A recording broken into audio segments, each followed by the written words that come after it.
Sharon का नरगिस तू है, मेरे जीवन का मंजिल भी तू है। घाटियों का शोषण भी तू है, मेरी आनंद का सोता भी तू है। शारोन का नरगिस तू है, मेरे जीवन का मंजिल भी तू है। घाटियों का शोषण भी तू है, मेरी आनंद का सोता भी तू।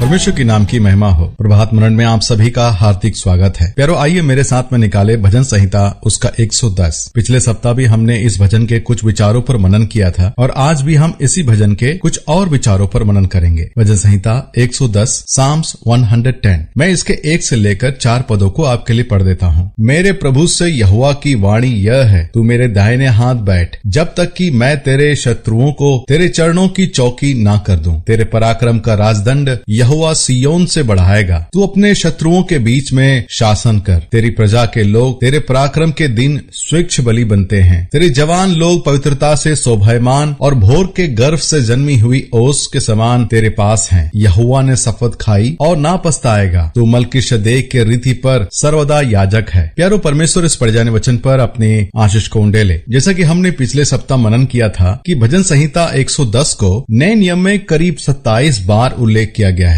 और हमेशा इन पदों को प्रभु यीशु मसीह के साथ में जोड़कर उल्लेख किया गया है। मेरे पढ़े गए इन पदों में दाऊद आने वाले मसीहा को अर्थात प्रभु यीशु मसीह को 3 अलग अलग रूप में प्रकट करता है। पद 1 में वो मसीह को परमेश्वर के रूप में प्रकट करता है। पद 2 और 3 में वो मसीह को राजा के रूप में प्रकट करता है। पद 4 में वो मसीह को याजक के रूप में प्रकट करता है। आइए आज हम एक एक कर इन तीनों विचारों पर मनन करते हैं। पहली बात, पद 1 में भजनकार मसीह को परमेश्वर के रूप में प्रकट करता है। देखिए उसके पहले पद में, मेरे प्रभु से यहोवा की वाणी यह है, तू मेरे दाहिने हाथ बैठ, जब तक कि मैं तेरे शत्रुओं को तेरे चरणों की चौकी ना कर दूं। प्यारो, इस पद में दाऊद परमेश्वर के लिए 2 अलग अलग शब्दों का उपयोग करता है। पहला यहोवा अर्थात पिता परमेश्वर के लिए एवं दूसरा प्रभु अर्थात एडोनाई पुत्र परमेश्वर के लिए। इन दोनों शब्दों का मतलब इब्रानी भाषा में परमेश्वर होता है। अंग्रेजी भाषा में कुछ ऐसा बोला गया है, the lord said unto my lord. Dawood वास्तव में स्वर्ग में पिता परमेश्वर और पुत्र परमेश्वर के बीच में हो रहे बातचीत को इन पदों में उल्लेख करता है। अब सवाल ये उठता है कि दाऊद को कैसे पता चला कि स्वर्ग में क्या बातचीत चल रही है? क्या यह मात्र दाऊद की एक कल्पना तो नहीं है? नहीं प्यारो, क्योंकि प्रभु यीशु मसीह ने स्वयं मत्ती उसका 22 अध्याय उसके 41 से 46 तक लिखे गए पदों में स्पष्ट किया था कि दाऊद परमेश्वर की आत्मा से भरकर इन शब्दों को लिखता है। प्यारो, कृपया पहले पद के पहले लाइन पर ध्यान दे। दाऊद पुत्र परमेश्वर को अर्थात मसीह को मेरा प्रभु कहकर पुकारता है। मेरे प्रभु से यहोवा की यह वाणी है। दाऊद ऐसा नहीं कहता है कि वो मेरा पुत्र है, परंतु कहता है कि वो मेरा प्रभु है। प्यारो, एक मानवीय वंशावली के क्रम में देखा जाए तो प्रभु यीशु मसीह दाऊद का पुत्र है और नए नियम में कई बार प्रभु यीशु मसीह को इसी नाम से संबोधित भी किया गया था। परंतु यदि हम उसके अनंतकालीन अस्तित्व के दृष्टिकोण से देखा जाए तो वह दाऊद का परमेश्वर ठहरता है। दूसरी बात जो भजनकार कहता है पद 2 और 3 में, वो मसीह को एक राजा के रूप में प्रकट करता है। देखिए मैं आपके लिए पढ़ देता हूँ। तेरे पराक्रम का राजदंड यहोवा सियोन से बढ़ाएगा। तू अपने शत्रुओं के बीच शासन कर। तेरी प्रजा के लोग तेरे पराक्रम के दिन स्वेच्छा बलि बनते हैं। तेरे जवान लोग पवित्रता से शोभायमान और भोर के गर्भ के जन्मी हुई ओस के समान तेरे पास हैं। प्यारो, कृपया दूसरे पद के पहले लाइन पर जरा ध्यान दे। तेरे पराक्रम का राजदंड। राजदंड एक राजा की पहचान होती है और इस पद में भजनकार मसीह के हाथों में राजदंड को लिए अपने शत्रुओं के बीच शासन करते हुए दर्शाता है। प्यारो, पहला इतिहास के पुस्तक में परमेश्वर नातान नबी के द्वारा दाऊद को यह कहला भेजता है कि दाऊद के भविष्य के विषय में परमेश्वर की क्या योजना है। जरा मेरे साथ में निकाले पहला इतिहास उसका 17 अध्याय और उसका 11 से लेकर 14 पद को मैं आपके लिए पढ़ देता हूँ। जरा ध्यान दें। जब तेरी आयु पूरी हो जाएगी और तुझे अपने पितरों के संग जाना पड़ेगा, तब मैं तेरे बाद तेरे वंश को जो तेरे पुत्रों में से होगा खड़ा करके उसके राज्य को स्थिर करूंगा। मेरे लिए एक घर वही बनाएगा और मैं उसकी राजगद्दी को सदैव स्थिर रखूंगा। मैं उसका पिता ठहरूंगा और वो मेरा पुत्र ठहरेगा। जैसे मैंने अपनी करुणा उस पर से जो तुझसे पहले था हटाई, वैसे मैं उस पर से ना हटाऊंगा, वरन मैं उसको अपने घर और अपने राज्य में सदैव स्थिर रखूंगा और उसकी राजगद्दी सदैव अटल रहेगी। प्यारो, आपने गौर किया कि इस पढ़े गए पदों में सदैव शब्द को बार बार उपयोग किया गया है। सदैव स्थिर रखूंगा या उसकी राजगद्दी सदैव अटल रहेगी। सदैव का मतलब होता है अनंतकालीन, अर्थात अंग्रेजी में इटर्नल और फॉरएवर कहा गया है। ये बात तो सही है कि दाऊद का पुत्र सुलेमान जो अपने पिता के राजगद्दी में बैठा तो था, परंतु उसका राज्य सदा के लिए नहीं था। वो भी अपने पितरों के संग सो गया, जिसका उल्लेख हम पहले राजा की पुस्तक उसका 11 अध्याय और उसके 43 में हम पढ़ते हैं। इसका मतलब नातान नबी के द्वारा परमेश्वर ने जो बातें दाऊद को कही थी वो उस आने वाले मसीहा के विषय में कही थी, जो दाऊद के घराने में जन्म लेगा और उसका राज्य सदा के लिए स्थिर रहेगा। प्यारो, आपको याद होगा कि प्रभु यीशु मसीह के जन्म के वक्त कुछ स्वर्गदूत उस नगर के गडेरियों के सम्मुख में प्रकट होते हैं और मसीह के जन्म की घोषणा करते हैं और कुछ यूं कहते हैं। लूका रचित सुसमाचार उसका 1 अध्याय और उसका 32 और 33 पद, वो महान होगा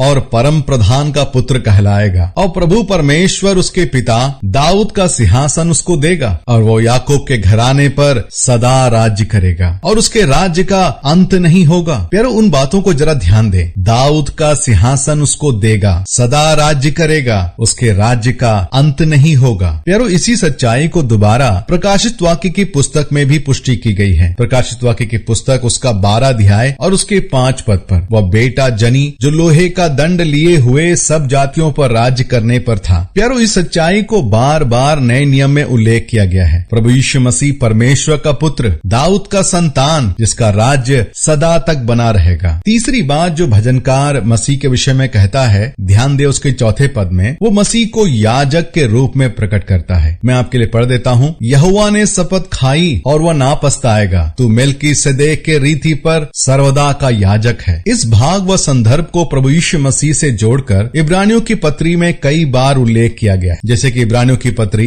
5वां अध्याय उसके 6 पद पर, 10 पद में, 6 अध्याय उसके 20 पद में, 7 अध्याय उसके 1 से लेकर 11 पद में, 15 पद में, 17 पद में और 21 पद में भी। आमतौर पर एक याजक को नियमानुसार केवल लेवी गोत्र अर्थात हारून के गोत्र से ही चुना जाता था, परंतु प्रभु यीशु मसीह के विषय में लिखा गया है इब्रानियों की पत्री उसका 5वां अध्याय उसके 6 और 10 पद में। इसी प्रकार वह दूसरी जगह में भी कहता है, तू मेल्कीसेदेक की रीति पर सदा के लिए याजक है, 10 पद में, और उसे परमेश्वर की ओर से मेल्कीसेदेक की रीति पर महायाजक का पद मिला। इसका मतलब पुराने नियम के अनुसार याजक के कार्य प्रणाली को स्थापित करने से पहले ही परमेश्वर ने मसीह को मेल्कीसेदेक की रीति पर याजक के रूप में नियुक्त कर दिया था, अर्थात मसीह पुराने नियम के सभी याजकों में श्रेष्ठ है। इन्हीं बातों को इब्रानियों का लेखक इब्रानियों की पत्री 7 अध्याय और उसके 1 से लेकर 3 पदों में भी प्रकट करता है। यहाँ ऐसा लिखा गया है, यह मेल्कीसेदेक शालेम का राजा और परम प्रधान परमेश्वर का याजक सर्वदा याजक बना रहता है। जब अब्राहम राजाओं को मारकर लौट जाता था तो इसी से उसने भेंट करके उसे आशीष दी। इसी को अब्राहम ने सब वस्तुओं का 10वांश भी दिया था और यह पहले अपने नाम के अर्थ के अनुसार धर्म का राजा और फिर शालेम अर्थात शांति का राजा है। तीसरा पद, जिसका ना पिता ना माता ना वंशावली है, जिसके दिनों का ना आदि है और ना जीवन का अंत है, परंतु परमेश्वर के पुत्र के स्वरूप ठहरकर वह सदा के लिए याजक बना रहता है। मेल्कीसेदेक के विषय में लिखा हुआ है मेरे प्यारों कि वो एक राजा था और इतना ही नहीं, ये भी लिखा गया है कि वो एक याजक भी था और इतना ही नहीं, इन पदों में ऐसा भी लिखा गया है कि उसका न आदि था और न अंत था, अर्थात उसकी वंशावली को कहीं भी दर्ज नहीं किया गया है। उसके माता पिता के विषय में कुछ भी नहीं लिखा गया है। देखा जाए तो ये परमेश्वर के चित्र को प्रस्तुत करता है। यकीनन ये परमेश्वर तो नहीं था, परंतु उस मसीह के चित्र को प्रस्तुत करता था जो आने वाला है। प्यारों में यदि इसे एक लाइन में कहूं तो मेल्कीसेदेक मसीह के उन तीनों व्यक्तित्व को प्रकट करता है जिसकी चर्चा भजनकार 110 में करता है, अर्थात राजा,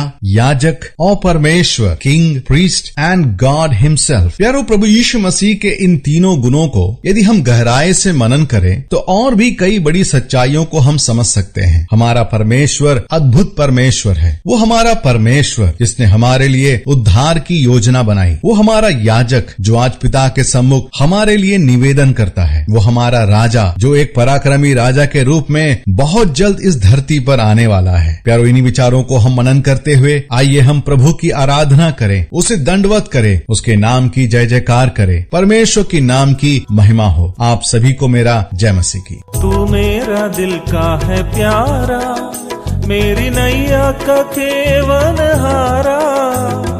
तू मेरा दिल का है प्यारा, मेरी नैया का केवन हारा। ये तमन्ना है मेरा दिल पूरा, तुझको देना है ये जीवन सारा। ये तमन्ना है मेरा दिल पूरा, तुझको देना है ये जीवन सारा। शारोन का नरगिस तू है, मेरे जीवन का मंजिल भी तू है। घाटियों का शोषण भी तू है, मेरी आनंद का सोता भी तू।